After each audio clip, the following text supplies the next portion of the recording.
अंकावर जायचंय आणि आता ते वाचन करायचं. तुम्ही ज्या 2 अंकावर आलेले तिथं काय लिहिलेले? पिकाचे नियोजन, हंगामी सभा घेणे व पिकाचे नियोजन करणे. बघा या ठिकाणी त्यांनी खेळाची सुरुवात केली आहे आणि ते 2 नंबरवर आलेले.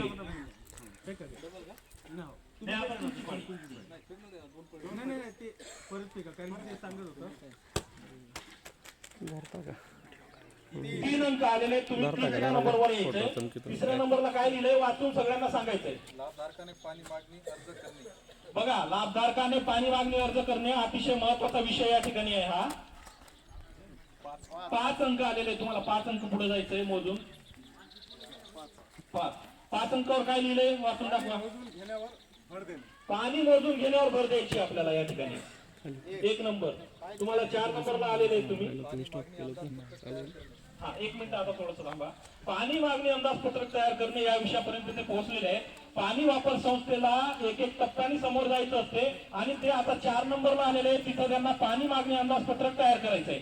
आता पाणी मागणी अंदाजपत्रकाचं महत्व असं आहे की पाणी आपल्याला लागतंय. आपल्या घरी जर एखादा कार्यक्रम असला, छोटस लग्न असलं किंवा वाढदिवस असलं, काही असलं तर त्या कार्यक्रमाचं आपण नियोजन करतो. परंतु शेतकऱ्याला जो महत्वाचा विषय, शेतकऱ्याला महत्वाचा विषय म्हणजे पाणी आहे. तर ते पाणी त्याला किती लागणार आहे, कुठल्या पिकासाठी लागणार आहे, याचं सुद्धा त्याला अंदाजपत्रक तयार करावं लागणार आहे. आणि हे अंदाजपत्रक तयार करण्याचं काम तुमची पाणी वापर संस्था करणार आहे. त्यासाठी तुमच्या सगळ्या लाभधारक शेतकऱ्यांचं त्या ठिकाणी सहकार्य लागणार आहे. भविष्यामध्ये हे पाणी जे आहे, जे आता पाणी जे सुटलंय तुमच्या वेळेने सुटलंय का?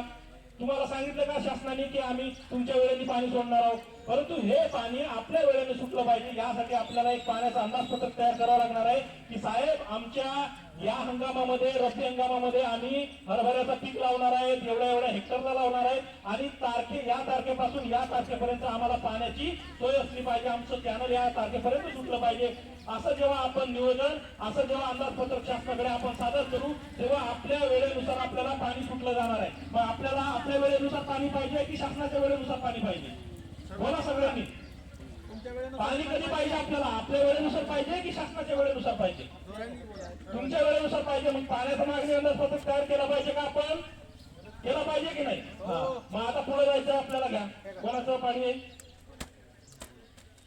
3 नंबर आलेले आहे त्यांचे. 8, 9, 10. 10 नंबरला यायचे. 10 नंबरला काय वाचायचं तुम्हाला? हंगामावर पाण्याचं नियोजन.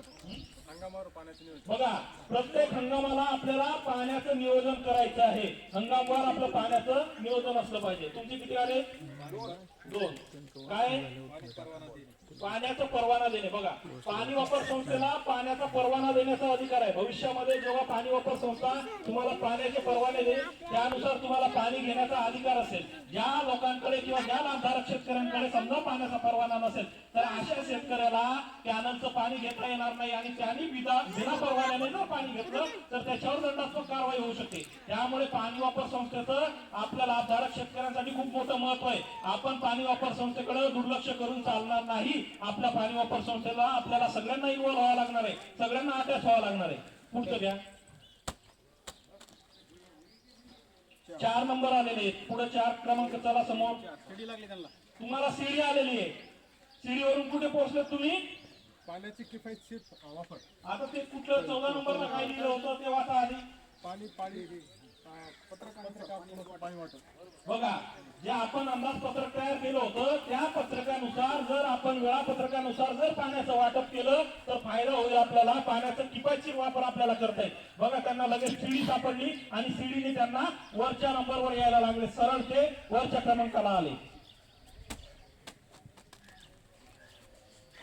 5 नंबर आलेले आहे.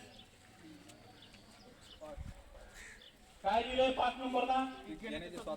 पीक घेण्याचं स्वातंत्र्य या ठिकाणी तुम्हाला कायदा देत आहे. आपलं जे कायदा आहे महाराष्ट्र सिंचन पद्धतीचे शेतकऱ्यांकडून व्यवस्थापन कायदा 2005 या कायद्याने तुम्हाला पीक घेण्याचं स्वातंत्र्य या ठिकाणी दिलंय. शेतकरी त्याच्या इच्छेने त्याला जे पीक वाटेल ते पीक या पाण्यावर तो घेऊ शकतो. याचं स्वातंत्र्य तुम्हाला आहे.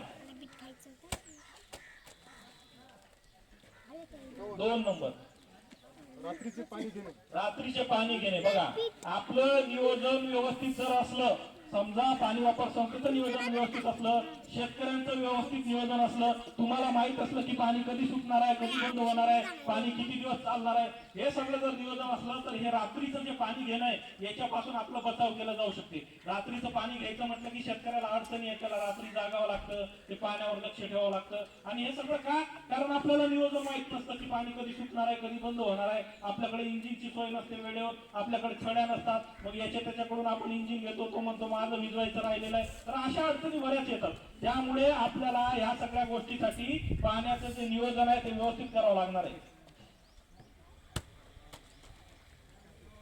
6 नंबर तुम्हाला शिडी लागलेली आहे. आता तुम्हाला वाचायचं आहे की शिडी कुठून लागलेली आहे तुम्हाला ते वाचायचंय. वाद विवाद सोडवणे यांच्या पाणी वापर संस्थेने संस्थेच्या अंतर्गत येणारे जे वाद आहे ते वाद सोडवल्यामुळे त्यांना शिडी लागलेली आहे आणि आता ते कुठपर्यंत आले? त्यांनी विभागाशी संपर्क व सहकार्य वाढवलेला आहे. बघा, वाद सोडवल्यामुळे एवढा मोठा फायदा झाला त्यांना, वरच्या नंबरवर यायला मिळालंय त्यांना. 2 नंबर आलेला आहे. 32 वर आलेत तुम्ही. काय लिहिलंय 32 वर? उत्पन्न वाढवण्यावर भर. हा, आता बघा, आपली जे पाणी वापर संस्था आहे त्या पाणी वापर संस्थेचं आपल्याला उत्पन्न वाढवण्यावर भर द्यायची. आता या ठिकाणी 2 पाणी वापर संस्था आहेत. पाणी वापर संस्था क्रमांक 1 मागची आणि पाणी वापर संस्था क्रमांक 2. या दोन्ही पाणी वापर संस्थांना कशावर लक्ष द्यायचंय की आपल्या संस्थेचं उत्पन्न वाढलं पाहिजे. आता पाणी वापर संस्थेचं उत्पन्न कसं वाढेल? जर तुमच्याकडे पाणीपट्टी व्यवस्थित जमा झाली, पाणी वापर संस्थेला परतावा आला, पाणी वापर संस्थेला अनुदान आला, पाणी वापर संस्थेच्या लाभधारक शेतकऱ्यांचं आर्थिक उत्पन्न वाढलं तर तुमच्या पाणी वापर संस्थेचं उत्पन्न वाढेल आणि पाणी वापर संस्थेचं जर उत्पन्न वाढलं तर शेतकऱ्यांचे आर्थिक जे उन्नतीचे काम आहेत, जे विकासाचे काम आहेत, पाणी वापर संस्था करू शकेल आणि याच्यातून प्रत्येक लाभधारक शेतकऱ्याला फायदा होणार आहे. पुढचं घ्या. 3 नंबर आलेले आहे. काय लिहिलंय 41 नंबरला? बागायतदारांशी संपर्क करणे. आता बघा, आपल्या पाणी वापर संस्थेच्या अंतर्गत जेवढे बागायतदार असतील, कोणी केळी लावलेले असतील, कोणी काही वेगळ्या पद्धतीचं पीक लावलेलं असेल, कोणाच्या शेतात कशाची बाग असेल, संत्र्याची बाग असेल, अशा लोकांची यादी आपल्या पाणी वापर संस्थेकडे असली पाहिजे आणि त्या लोकांना पाण्याची किती गरज आहे, त्या लोकांकडे पाण्याची काय सोय आहे, त्यांना कधी कधी पाणी लागणार आहे, याची माहिती पाणी वापर संस्थेकडे इत्यंभूत असली पाहिजे. ही माहिती असली तर आपली पाणी वापर संस्था आपण व्यवस्थित चालवू शकू आणि त्याचा आपल्या पाणी वापर संस्थेला खूप मोठा फायदा होईल. 5 नंबर आलेले.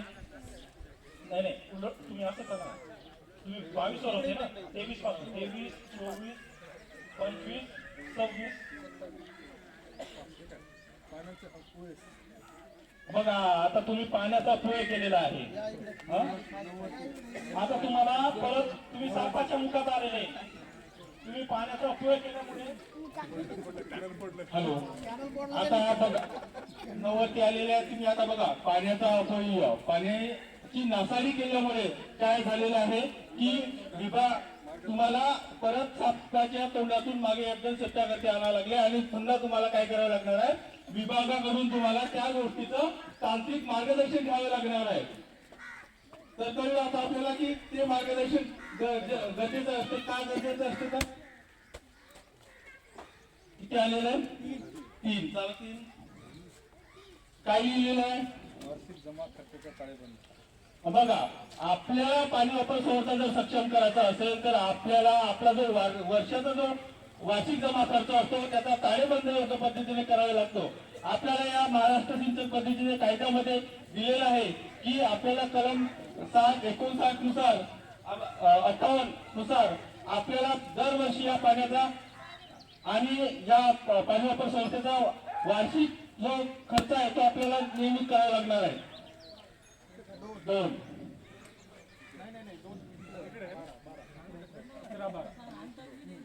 काय लिहिलेलं? पीक घेण्याचे स्वातंत्र्य. हे बघा, आता या पीक घेण्याचं स्वातंत्र्य असं आहे की आपल्याला महाराष्ट्र सिंचन पद्धती शेतकऱ्यांना व्यवस्थापन या कायद्यानुसार आपल्याला कलम 24 नुसार पीक घेण्याचे स्वातंत्र्य दिले. आपण आपल्या सोयीनुसार आपण पिकाची लागवड करू शकतो.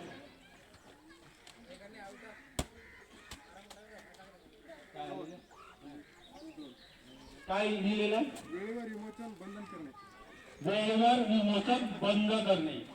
पाण्याचं व्यवस्थापन जर करायचं असेल, पाण्याची जर अपव्यय टाळायचा असेल, गैरवापर टाळायचा असेल, तर आपल्याच पिकाचं पाणी दिल्यानंतर वेळेवर ते विमोचन आपल्याला बंद करायचं आहे, जेणेकरून पाण्याची नासाडी होणार नाही.